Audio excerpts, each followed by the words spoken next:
రైతుని ఇంటర్వ్యూ చేసే ముందు మీకు పొలం మొత్తం చూపిస్తున్నా. మరి ఇక్కడ చూస్తూ ఉండొచ్చు మీరు. ఆ కాళ్ళు కూడా మొత్తం అదో మొత్తం బుడద ఉన్నాయి. ఈ నీటిలో కూడా కానీ పంట చేతికి వచ్చే టయానికి రైతుకి ఇంత నాశనం అవుతుందని ఎప్పుడు అనుకోరు. ఎవరక ఏం చేస్తున్నారక్క ఇక్కడ మీరు? వరి గడ్డి మోస్తున్నారక్క. మళ్ళీ వరి గడ్డి వల్ల మోయటంలో చాలా కష్టం ఉంది కదా మీకు? మరి మొత్తం బుడద ఉంది. ఏమన్నా ఇబ్బంది అనిపిస్తలేదమ్మా? నష్టం కానీ లాభం కానీ ఇక్కడ ఇద్దరు వరి మడిని కోసిన దాన్ని మొత్తం ఇక్కడ తడిసిపోయింది కదా. దానిలో ఒక్కొక్కరు కొట్టుకుపోతారు. కానీ ఇక్కడ ఇద్దరు కలిసి ఒక సీర బట్టలో ఇట్లా వడ్లను వేసి ఒక మంచిగా ఎత్తడం జరుగుతుంది. అలా ఎత్తి మొత్తం అక్కడ ట్రాక్టర్ దగ్గర అయితే వేస్తారు. ఆ ట్రాక్టర్ కాడ మిషన్ పడతారన్న తర్వాత ఆ వీడియో కూడా చూపిస్తాను కంటిన్యూగా.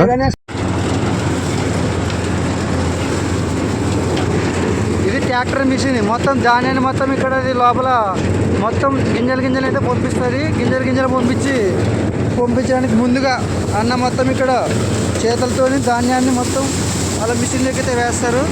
మళ్ళీ ఇప్పుడు అన్నం అడుగుదాం ఏం జరుగుతుందో. మళ్ళీ అక్కడ చాలా ప్రమాదకరంగా అయితే నాకైతే కనిపిస్తుంది. దాని గురించి కూడా తెలుసుకుందాం. ఎందుకంటే రైతులు ప్రతి ఒక్కరు పని చేస్తారు. ఎలా పడితే అలా పని చేయకూడదు. మళ్ళీ ఇప్పుడు అడుగుదాం అన్నది ఎలా కేర్ఫుల్గా తీసుకోవాలి, ఎలా జాగ్రత్తలు తీసుకోవాలని. అన్న చెప్పనా, ఏం పేరన్నా? లింగన్న. ఏ ఊరన్నా మీది? వెల్లుబండ. ఇక్కడ మీరు మిషన్ పడుతున్నారు కదా, ఎంత ఇస్తారు మీకు? 7,000 ఎకరా. మళ్ళీ మీరు ఇక్కడ బాగానే పని చేస్తున్నారు. ఇక్కడ మిషన్లోకి వేస్తున్నారు మీరు ధాన్యాన్ని. మళ్ళా దానిలోకి చేతులు పట్టి ఏమవుతాయి అన్న? ఏం లేదు, విరిగిపోతాయా? మళ్ళీ చూడండి, మళ్ళీ అన్న అయితే తన పని తాను మంచిగానే చేస్తున్నాడు. ఇక్కడ చూసుకోవచ్చు మీరు.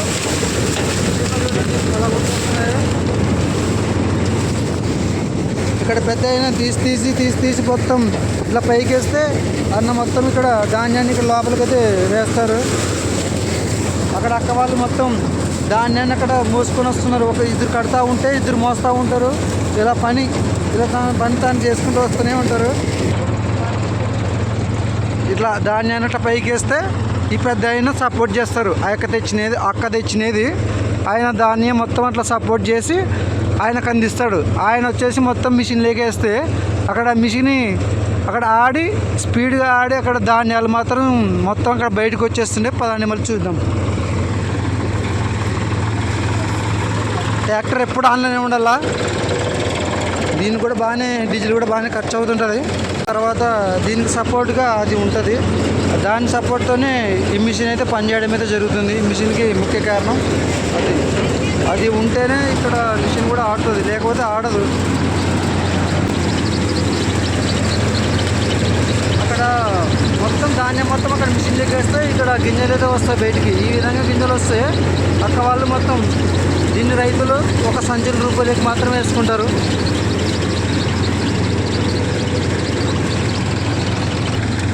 ఇది మొత్తం ధాన్యం ఇప్పుడు బాగానే మంచిగానే అయినాయి. కానీ చాలా నష్టం వచ్చింది.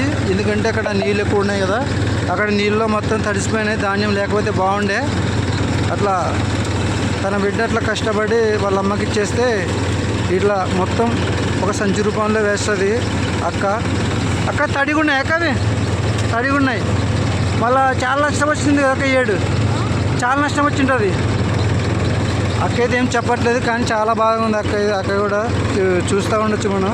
అక్క చాలా బాధగా ఉంది. ఎందుకంటే మొత్తం తడిసిపోయినాయి. తన పని తాను చేసుకుంటున్నారు తన బిడ్డ తను. ఇక్కడ రైతు ఇక్కడ వేస్టేజ్ వచ్చిన ధాన్యంది మొత్తం తీసి చేయితోని మొత్తం కుప్పలాగా పట్టుకొని మొత్తం ఇక్కడ పక్కకి ఒక కుప్పలాగా మాత్రమే వేస్తారు. దాన్ని ఎద్దలకు కూడా వాడతారు. ఎద్దలకి ధాన్యాన్ని అది ఎలా పడితే అలా వేయకుండా మంచిగా నీట్గా వేసుకోవడం అయితే జరుగుతుందన్న. ఇలా నీట్గా వేసుకున్నప్పుడే ఎద్దులు కూడా తినడానికి కూడా బాగా మంచిగా ఉంటాయి. లేకపోతే పశువులకి సరిగ్గా ఎలా పడితే అలా వాడేయకూడదు. ఇదిగో ఎవరి పని వాళ్ళు బిజీగా ఉన్నారు, ఎవరి పని వాళ్ళు చేసుకుంటూ ఉన్నారు. చాలా మంచిగా జరుగుతుంది పని అయితే. ఇప్పుడు రైతుని ఇంటర్వ్యూ వెళ్దాం పదండి. రైతులందరూ నమస్తే అన్న. నేను మీ రైతు తమ్ముడిని. మీరు చూస్తున్నారు ఎన్జిఎన్ ఫార్మర్ ఛానల్ని. ఇక్కడ కర్నూలు జిల్లా దేవరకొండ మండలం కప్పటల గ్రామంలో ఇక్కడ వరి సాగు అయితే చేస్తున్న ఈ రైతు గురించి ఇప్పుడు తెలుసుకుందాం. చెప్పండి, మీ పేరు ఏం పేరు అన్న? కావున మళ్ళీ ఇక్కడ మీరు ఎన్ని ఎకరాలు ఉందండి? ఇక్కడ వరి ఎకరం వేసినాం. ఇక్కడ పంట చూడు, నీకైతే ఈ రోజు పూర్తి అయిపోయింది పంట. మళ్ళీ పంట మీరు వేయడానికి ముందుగా మీరు ఇక్కడ వేసుకోవడానికి ధాన్యాలు మీరే తెచ్చుకున్నారు, లేదంటే సీడ్ వేసినారు? సీడ్ పనికి వచ్చే ప్యాకెట్ 10 కేజీల ప్యాకెట్ 10 కేజీలు 15 కేజీల ప్యాకెట్ వేసినాం. ఎంత పడింది అన్న దానికి ఖర్చు? 1400 పడింది ప్యాకెట్. 1400. మళ్ళీ దీనికి ఇక్కడ పొలాన్ని దున్నేయడానికి ముందుగా దానికి ఎంత ఖర్చు అయిందన్న? ట్రాక్టర్లో 2 గంటలు అయింది దున్నడానికి. రోటర్ కొట్టినాక 2 గంటలు అయింది. 4 గంటలు 4,000 5,000 5,000 5,000 అయింది. మళ్ళీ వీటికి ఎన్ని సార్లు మీరు మందు కొట్టినారు? 3 సార్లు మందు కట్టినాము. అట్లా 3,000 అట్లా 3,000. ఒక 3 సంచులు మందు వెళ్ళినాయి. 3 విడతలు మందు కొట్టినారు. మళ్ళీ వాటికి ఎంత ఖర్చు అయింది మొత్తం? స్పేర్ మందులకు 3,000, మందు సంచులకు 5,000, దున్నడానికి 4,000 5,000. అలా ఈ పంట మీరు వేసినాక ఇందులో కలుపు తీయడానికి ఎంత ఇచ్చినారన్నా? వాటికి ఎంత ఖర్చు అయింది? కాలుపేం లేదు, మేమే తీసుకున్నాం సొంతంగా. 2 రోజులు తీసినాం అంతే. అవునా? మొత్తం ఎన్ని ఎకరాలు ఉందన్న? ఇది ఎకరం మొత్తం మొత్తం ఎకరం ఉంది.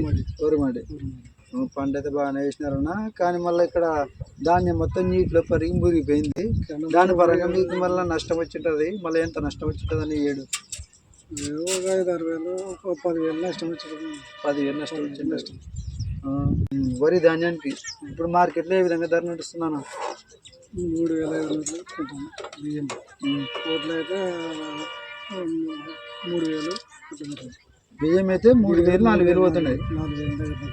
మళ్ళీ ఓట్లు అయితే మామూలుగా ఓట్లు అయితే 3,000 అట్లా పోతాయి. అదే పట్టొచ్చే తర్వాత వస్తుంది. అవునవును. అంటే మార్కెట్లో వచ్చేసి 3,000 నుంచి ఉంటుంది. 3,000 నుంచి 4,000 అట్లా ఉంటాయన్న బియ్యం అయితే.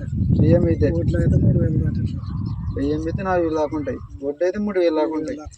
మళ్ళీ ఓట్లకి మామూలుగా రైతులే వచ్చి ఇక్కడికి వచ్చి మీరు కొంటారా, లేదంటే రైతులు అక్కడికి వెళ్ళి అమ్ముతారా మార్కెట్లో? మిల్లులో తీసుకుంటాం, మిల్లులో అమ్ముతాం. తిండికి ఒక 5 ప్యాకెట్లు తీసుకుంటాం. మొత్తం అమ్ముతారు.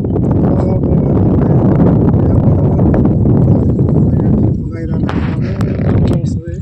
బాగా వస్తే 10 క్వింటాలు బియ్యం అయితే.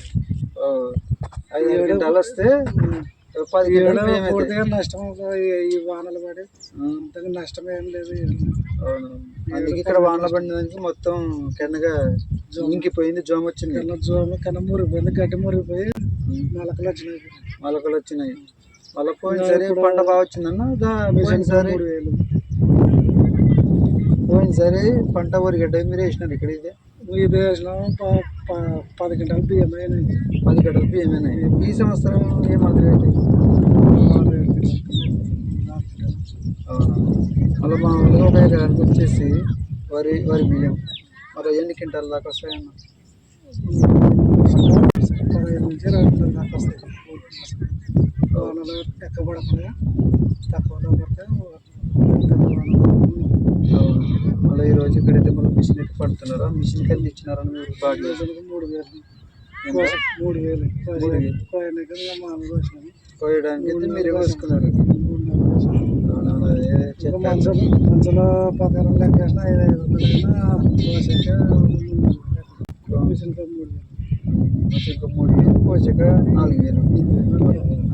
6,000 అలా ఈ పంట మొత్తానికి వచ్చేసి మీకు ఎంత ఖర్చు అయినా? 15,000 దగ్గర 15,000 అవుతుంది ఖచ్చితంగా. 15,000 25,000 దగ్గర అవుతుంది. 15,000 20,000 అయింది మీకు ఖర్చు. సరేనా? మళ్ళీ పంట కూడా చాలా బాగుంది, కానీ ఎక్కువ మురిగిపోయింది. చాలా బాధాకరమైన విషయం ఇది. అలా ప్రతి రైతు అలా వరి పరంగా ఏ మాత్రం ధర ఉంటే రైతు బాగుపడతాడని? ధర అంటే 4,000 వాళ్ళ క్వింటల్ బియ్యం. అట్లయితే కొంచెం పంట పండాల. ఎక్కువ వానలు పడకూడదు. వానలు ఎక్కువ పడితే మురిగిపోతుంది, తెగులు వస్తుంది. ఇదేంటన్నా వాన పడకూడదు అంటారు? అంటే వాన పడితేనే కదా రైతులు 3 సార్లు పట్టుకోకూడదు. వాన పట్టి ఎత్తిపోతే ఏం కాదు. 3 సార్లు పట్టుకోకూడదు. ముసలి పట్టుకున్నందుకు ఇది ఈ సంవత్సరం వర్షం కూడా బాగానే పడింది మన సైడ్. అందుకే ఇక్కడ మురిగిపోయింది ధాన్యం. మళ్ళీ పంట చేస్తే బాగానే ఉంది, బాగానే కష్టపడారు, కానీ మొత్తం పంట మొత్తం నాశనం అయిపోయింది. ఏం లేదు చాలా బాధాకరమైన విషయం. సరేనా, ఇక్కడ రైతు కావాలని అయితే మళ్ళీ చాలా మంచిగానే తన కష్టాన్ని అయితే చెప్పారు. మళ్ళీ ప్రతి రైతు బాగుండాలి. మన వీడియోని కొంచెం లైక్ చేస్తే ప్రతి పంట చేసేదానికి కష్టానికి రైతుకి ధరలు ఉంటేనే కాబట్టి ఇంకా ముందుకెళ్ళి పంటలు అయితే వేయటం జరుగుతుంది. అప్పుడే మళ్ళీ మన ఛానల్ని కొంచెం లైక్ చేసి సబ్స్క్రైబ్ చేయండి. ప్రతి ఒక్కరికి మన వీడియోని షేర్ కూడా చేయండి అన్న. మళ్ళీ కావాలని అయితే చాలా మంచిగా మాట్లాడారు. చాలా థ్యాంక్స్ అన్న, చాలా మంచిగా మాట్లాడారు.